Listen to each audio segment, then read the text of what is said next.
So here we are the day after the graduation party for Jack. Here we are at Macon. So I wanted to give you a heads up on where I'm at. I've got you on. Okay. So we're going to go over the inspection. Yeah, so this is all the paperwork that you've signed. The foundation is, I believe, performing. Okay. You do have a perimeter beam crack, and because of, I believe, the lack of gutters, got all the measurements in here, and we do have some lift on the north side, and I think that's due to the lack of guttering and how the how the roof structure is. So adding gutters might help with that, to kind of lower the soil, or sorry, not lower the soil, but get the clay, water away from it. Yes, the clay is expanding because of the excess water, and removing the water, better water management is going to help with that on that side. Perfect. There we go.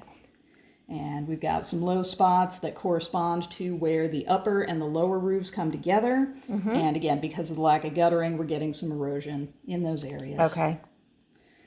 On the roof itself, these are the 30-year architectural style shingles, and they are in good condition. We've got normal amount of damage for a 6-year-old roof.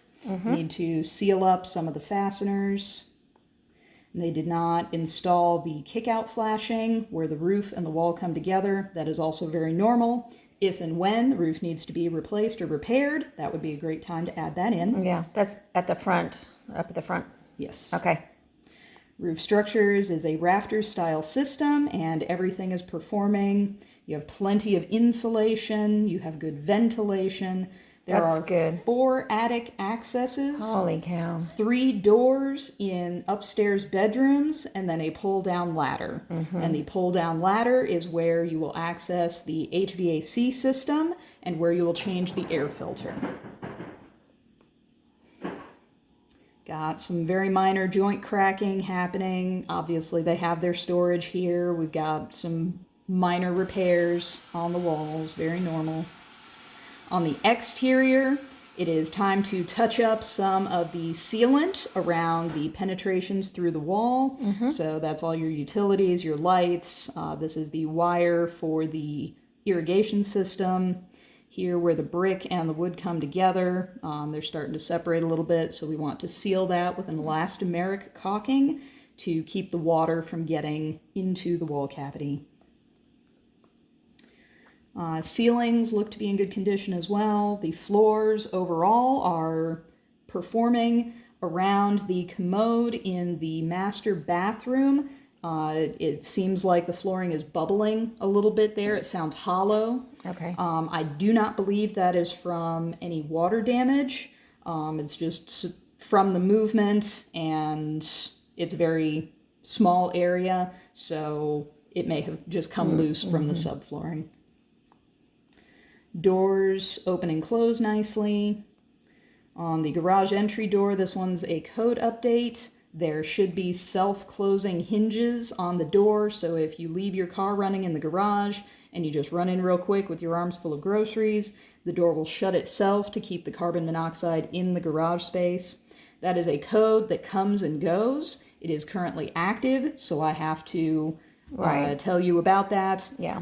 It's a $25 thing at Home Depot. Yeah, and a lot of people don't actually update that because they Right. don't like being ushered into their house Right. by the door. But it's coded. Yeah. Yeah. Windows all open and close nicely. They are the double-paned argon gas-filled energy-efficient style windows. And out of the whole house, I found 1 pane where that seal has failed. The argon gas has leaked out, and you're starting to get some clouding in between the panes. It is still functioning as a window. It keeps the weather out and it keeps the conditioned air in, but it's not as energy efficient as it used to be. And over time, it will get dirtier in a way that you can't clean because, again, the condensation is in between the panes. But you can have a company replace just the glass sandwich that is in the frame, and they'll keep the frame so it all looks the same. And then some of the locks are not latching correctly, so they may need to be, the sashes may need to be adjusted so that they fit in the frame a little more nicely. Let's Stairways in good condition. Porches and driveways, all normal. Service entrance is in the garage space, and all of the wire sizes match the breaker sizes, and I don't see any indications of overheating or scorching. I also took a picture of the energy efficiency certificate, just in case this gets lost or blown away. You'll still have that information as well. The only thing I really found is they are using an extension cord to power these bar lights that they have hanging from the ceiling in the garage space. Really not recommended to use an extension cord as permanent wiring like that. Right. So if you're going to keep those light fixtures, recommend just hardwire them in or install another receptacle closer by so that you can plug them in individually. That service entrance, your power lines come up from under the ground, and all of that is secure. And your grounding system is accessed behind a panel in the garage space. For your receptacles, everything is grounded all the way around. All of your GFCI protection is everywhere it needs to be, and they do all trip and reset correctly.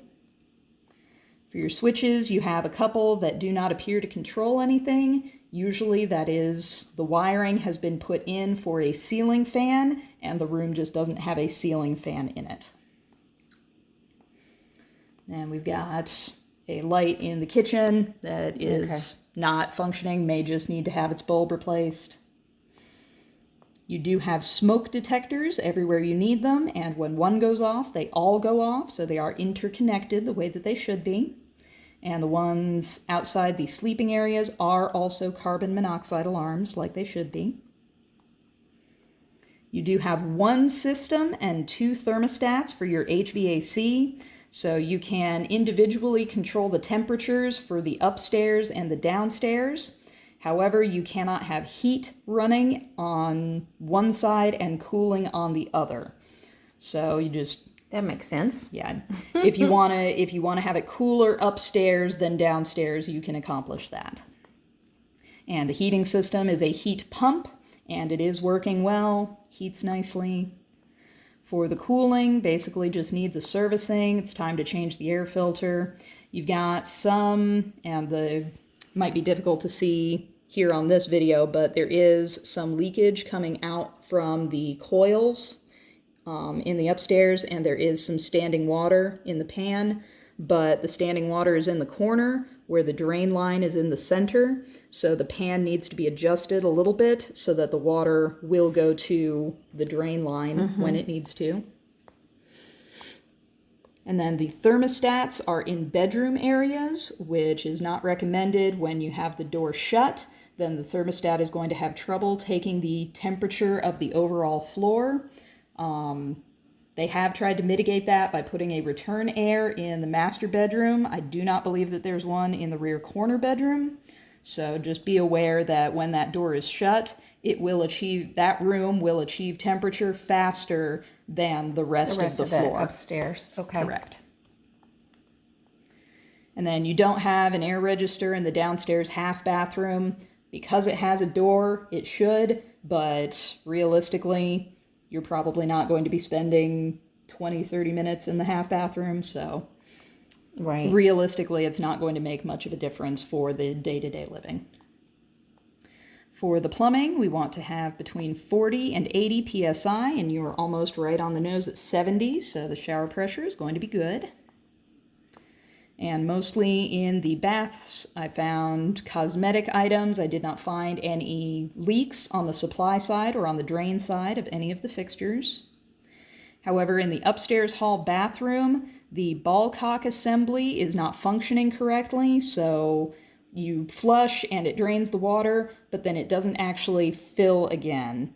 There is like a little flap or a switch of some kind on the top, and it's just not activating to let the water flow back into the tank. Okay. But everything that has a drain drained in a good amount of time, so I don't think you have any systemic obstructions. Water heater is in the garage. It has been installed well, but it does not have any kind of little half wall So be careful what you store in that area, that it doesn't fall over and hit the water heater. And anywhere that I could find brand names, model numbers, manufacturer dates, serial data, I tried to get a good clear picture of that in here for you as well, so that you have it all in one place for reference. No gas on the property, it's all electric. Took the kitchen appliances for a spin as well, and mostly minor things. The food waste disposer works, but there is supposed to be a little bracket that pins the wire to the underside, so that because the unit vibrates as part of its normal operation, you want to protect that wire sheathing from rubbing up against the metal. For your range, all your burners light at the same time. Preheated the oven to 350, and it gave me about 355, so well within the range it's allowed to be. Is this one right here just a It's a warming. sit there Yeah. and stay warm kind Right. of thing? Okay. Okay. And it does work as well. Good. Microwave works well with no cold spots. Mechanical exhaust vents do go to the exterior like they should. Your garage door operator has two safety features. You have photo sensor eyes, and you break their line of sight and the door pops back up.